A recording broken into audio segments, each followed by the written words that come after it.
Sean Corley, thank you. And Taoiseach, during yesterday's statement on the Moriarty Tribunal, I think you spoke for half an hour. During that time, you managed many attacks on Fianna Fáil, but you didn't make a single statement concerning the actions and the handling of the awarding of the mobile phone licence by Fine Gael and the government in 1995. The specific actions you outlined, I think, were intended to draw a line under the controversy without actually having to address the actual findings of the Moriarty report itself. You did say that, and I quote, "We are responsible for our choices, responsible for our actions," yet you did not find anything whatsoever to criticise in the handling of this affair by the government that you were a member of. In the past, Taoiseach, all of the parties in the Dáil agreed to censure a member on tribunal-related matters. In government, Fianna Fáil joined with Fine Gael, Labour, Sinn Féin and others in jointly censuring the late Liam Lawler. The opposition parties now have all publicly supported a motion of censure of Deputy Michael Lowry. The Taoiseach signalled the Labour Party's position on Deputy Michael Lowry, but it remains unclear what the Fine Gael position is.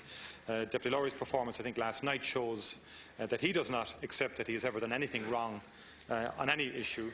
I think the Dáil should be equally clear in its response to that position. This morning we have circulated a concise text for a motion of censure calling on Deputy Lowry to resign. Will the Taoiseach commit his party to supporting this motion, and will he make time available for it to be debated in the House? But a motion of censure does make it very clear what the unanimous position of the Dáil would be in relation to the behaviour of Deputy Lowry as outlined by the Moriarty Tribunal.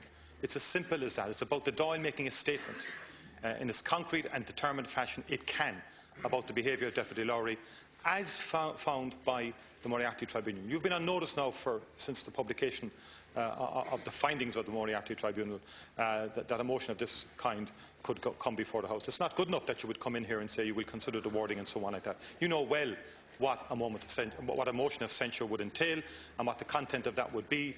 As you have said, we've had similar motions of censure in the past, which you were very vigorous and energetic in pursuing. Why have you a problem? I mean, I read carefully your speech last night. There's an ambivalence in your speech. There's an equivocation in your speech in relation to Deputy Lowry and also in relation to the findings of the Moriarty Tribunal itself. It is extraordinary that you have not said yet on the floor of this House that you accept the findings of fact of the Moriarty Tribunal. Do you accept the findings of fact as outlined by Justice Moriarty in his report? Yes or no?